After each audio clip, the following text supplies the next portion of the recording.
ठीक है, चलिए हम लोग को पढ़ना है स्केलर और वेक्टर। ठीक है, स्केलर और वेक्टर पढ़ने के लिए सबसे पहले पीछे वाले चैप्टर में इसके पहले जो सबसे फर्स्ट क्लास में बताए थे वो क्या बताए थे, तो फिजिकल क्वांटिटीज के बारे में। ठीक है, physical quantities.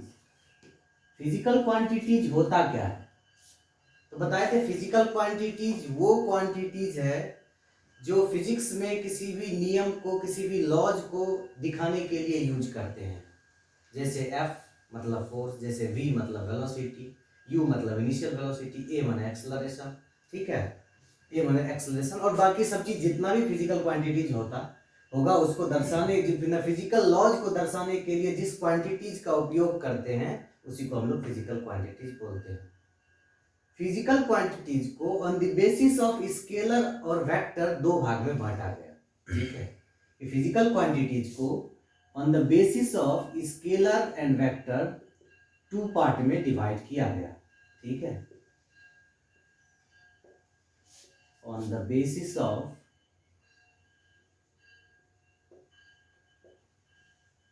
Scalar and vector, और कह सकते हैं कि which has direction.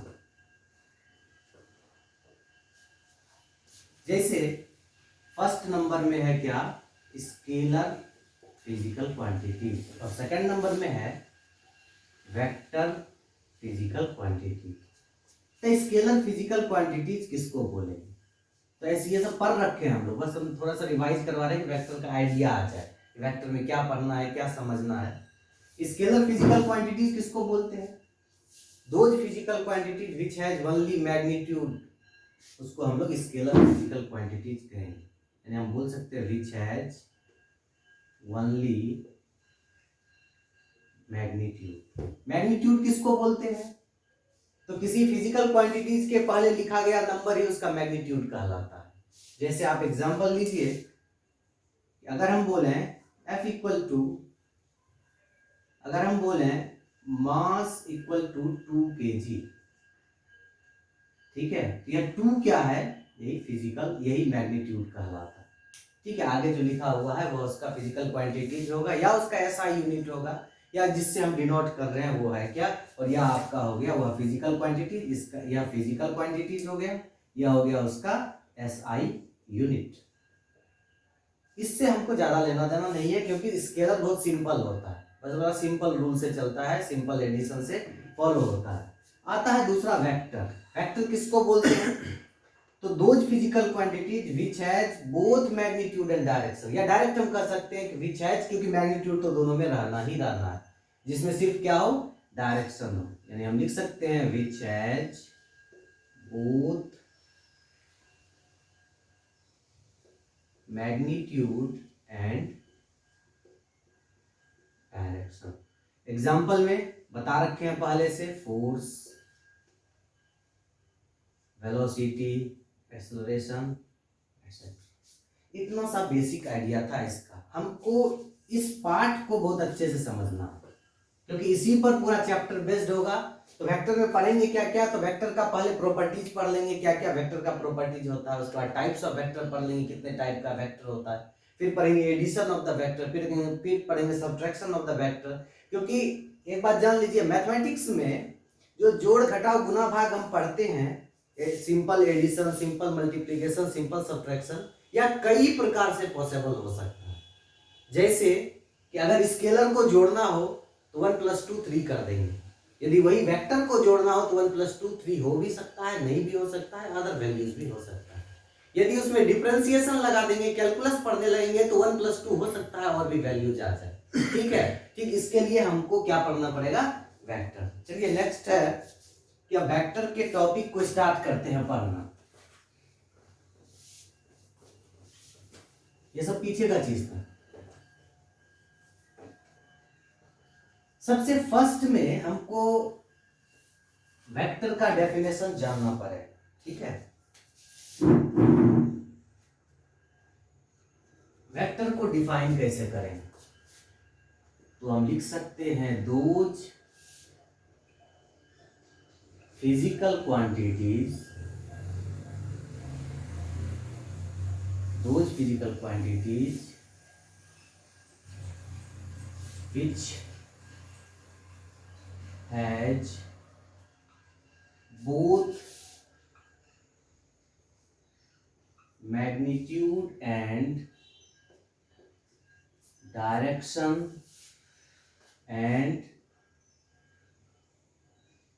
it obeys the rule of vector addition are called vector physical quantities. मतलब मैग्नीट्यूड और डायरेक्शन तो होना ही चाहिए, तीसरा क्या होना चाहिए कि यह वेक्टर एडिशन के रूल को ओबे करे। वेक्टर एडिशन रूल आगे पढ़ेंगे हम लोग, वेक्टर एडिशन रूल होता क्या है। दूसरा आता है कि किसी भी वेक्टर को कॉपी पर हम कैसे दर्शाएंगे। ठीक है, कि कोई भी वेक्टर को अगर कॉपी पर हमको रिप्रेजेंट करना हो तो कैसे रिप्रेजेंट करेंगे। तो दूसरा आता है क्या, रिप्रेजेंटेशन ऑफ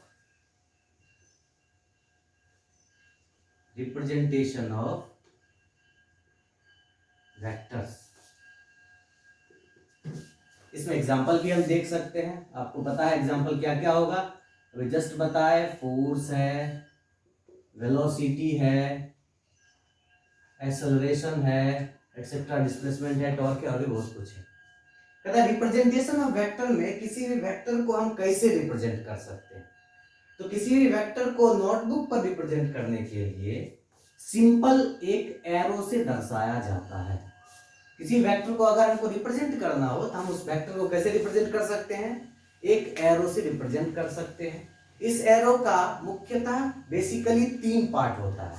इस आगे वाले पार्ट को हम लोग क्या बोलते हैं, हेड, पीछे वाले पार्ट को क्या बोलते हैं, टेल, और हेड और टेल के बीच वाला जो लाइन है उसको हम लोग क्या बोलते हैं, मैग्नीट्यूड। क्या बोलते हैं, मैग्नीट्यूड बोलते हैं।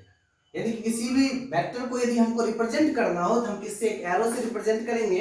एरो का आगे वाला हिस्सा हेड कहलाएगा, पीछे वाला हिस्सा टेल कहलाएगा, और दोनों हेड और टेल के बीच में जो लाइन होगा उसका मेजरमेंट ही क्या कहलाएगा, उसका मैग्नीट्यूड कहलाएगा। ठीक है, तो हम लिख सकते हैं कि it is represented by an, इससे रिप्रेजेंट करते हैं, it is represented by an arrow. ठीक है, जिसमें कि एक हेड होता है, एक टेल होता है और एक मैग्नीट्यूड होता है। तो एक एक को देखते हैं। हेड कहता है किसी भी वेक्टर का हेड क्या रिप्रेजेंट करता है। यानी हम बोले कि 3 पार्ट है, तीनों का डिफरेंट डिफरेंट मीनिंग्स होता है। इसका अलग मीनिंग है, इससे क्या हमको पता लगेगा, इससे क्या पता लगेगा और इससे क्या पता लगेगा। हेड से क्या पता लगता है कि किसी भी वेक्टर का जो हेड होगा वह बताएगा क्या, it tells about the direction of vector, कि कोई भी वेक्टर का क्या डायरेक्शन है हमको किससे पता लगेगा, उसके हेड से पता लगेगा। नेक्स्ट आप आ जाइए, इसके बाद है टेल। टेल क्या बताता है, तो किसी भी वेक्टर का ओरिजिन क्या है। ओरिजिन मतलब कि वह वेक्टर कहां से आ रहा है, ओरिजिनेट कर रहा है, या कौन बताएगा, उसका टेल बताएगा। हम लिख सकते हैं tells about the origin of vector. Next है मैग्नीट्यूड। मैग्नीट्यूड के बारे में बोले ही, मैग्नीट्यूड क्या होता है, the distance between head and tail, the distance between head and tail. यह था basic part.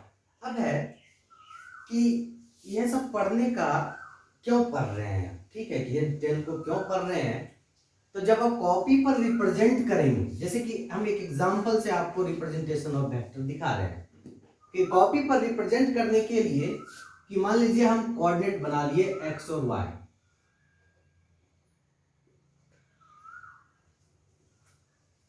Y Y dash, और हम बोले कि मेरे पास 3 डिफरेंट वेक्टर है, और वेक्टर को कैसे रिप्रेजेंट करते हैं आपको पता है, एरो से ही रिप्रेजेंट करते हैं। यानी कि हम क्या कर सकते हैं कि हम एरो बना के यह एक वेक्टर दिखा सकते हैं, या एक वेक्टर दिखा सकते हैं, या एक वेक्टर दिखा सकते हैं। यह आपका वेक्टर ए, यह वेक्टर बी और यह वेक्टर सी। यदि आपसे पूछे कि वेक्टर सी का ऑरिजिन कहां है, हम उसके टेल को देख के बता सकते हैं कि वेक्टर सी का ऑरिजिन कहां है, फ्रॉम एक्स एक्सिस। नहीं है, वेक्टर बी का ऑरिजिन कहां है, एकदम दोनों एक्सिस के मूल बिंदु पर है, ऑरिजिन पर ही है, 0 0 पर है। और वेक्टर ए का ऑरिजिन कहां है, वाई एक्सिस से ऑरिजिनेट हो रहा है। कहेंगे डायरेक्शन, तो इसके हेड को देख के हम डायरेक्शन बता सकते हैं कि तीनों का डायरेक्शन अगर एक्स वाई के प्लेन में कह सकते हैं, एक्स वाई का प्लेन यही होता है, तो तीनों का डायरेक्शन क्या है, ए वेक्टर बी वेक्टर सी का डायरेक्शन क्या है, एक्स वाई के प्लेन में। वेक्टर ए का ऑरिजिन वाई एक्सिस है, वेक्टर बी का ऑरिजिन कहां है, बिल्कुल ऑरिजिन पे है, 0 0 पर है। और वेक्टर सी का ऑरिजिन कहां है, एक्स एक्सिस से ऑरिजिनेट कर रहा है। यानी कि इसके हेड और टेल को देख के हम अंदाजा लगा सकते हैं कि कौन सा वेक्टर किस डायरेक्शन में है और उसका ऑरिजिन क्या है। नेक्स्ट आइए, नेक्स्ट कहते हैं कि इस एरो से हम यह भी पता कर सकते हैं कि कौन सा वेक्टर बड़ा है, कौन सा वेक्टर छोटा है। जैसे एक एग्जांपल और लेते हैं कि अगर आपको दो वेक्टर दिया हुआ है, यह वेक्टर ए है और यह वेक्टर बी है, और आपसे पूछे कि which of the two vector has larger magnitude, तो हमसे देख के बता सकते हैं क्या कि वेक्टर ए का मैग्नीट्यूड क्या है, लार्जर है, और वेक्टर बी का मैग्नीट्यूड क्या है, कम है। तो हम लिख सकते हैं कि magnitude of vector A is greater than magnitude of vector B. Just बताएंगे कि हम मॉड क्यों लगाए। मॉड एक्चुअली बताता है किसी भी वेक्टर का मैग्नीट्यूड। अगर वेक्टर ए लिखे तो यह वेक्टर ए बताया, लेकिन जैसे ही मॉड लगा देंगे तो वह क्या बताएगा, उस वेक्टर का यह क्या है, मैग्नीट्यूड है, उसका वैल्यू है, यानी हेड और टेल के बीच की दूरी क्या है। ठीक है ना, इतना सारा समझ में।